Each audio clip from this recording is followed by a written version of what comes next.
បាតុភូតដ៏កម្រសុគ្រាសពេញវង្សជួបនឹងប្រច័ណ្ឌថ្មីនៅក្នុងថ្ងៃទី12ខែសីហាឆ្នាំ2026នេះនៅក្នុងប្រទេសកម្ពុជាបាតុភូតនេះមិនត្រូវបានមើលឃើញប៉ុន្តែល្អប្រសើរនៅក្នុងការធ្វើការសមាធិបងប្អូនសរសេរពីគោលបំណងធំ3ដែលបងប្អូនចង់បាននៅក្នុងចន្លោះម៉ោង9ទៅម៉ោង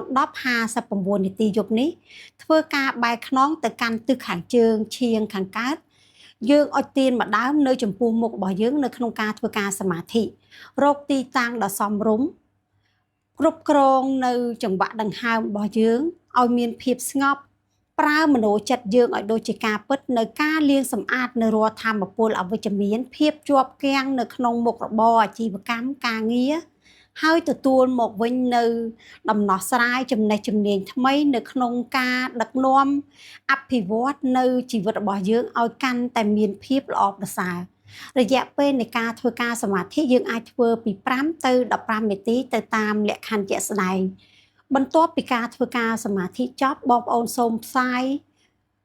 នៅចិត្តជាបុណ្យជាកុសលដែលយើងបានសាងដោយកាយនិងវិជ្ជាចិត្តរបស់យើងជូនដល់មេឃដីចក្រវាឡវត្ថុស័ក្តិសិទ្ធិម្ចាស់កម្មពីរបស់យើងដើម្បីឲ្យការអធិដ្ឋានរបស់យើងកាន់តែទទួលបានធម៌ពលខ្ពស់នៅក្នុងกระดาษដែលយើងបានសរសេរពីគោលបំណងយើងអាចអុជចោលបាននៅពេលដែលយើងធ្វើការសមាធិចប់ចំពោះទៀនយើងអាចទុកឬក៏យើងអាចបន្លត់ក៏បានចំពោះការសមាធិនេះសូមព្យាយាមធ្វើឲ្យបានទាំងអស់គ្នានៅក្នុងថ្ងៃនេះដែលជាថ្ងៃមួយដែលមានធម៌ពលល្អប្រសើរ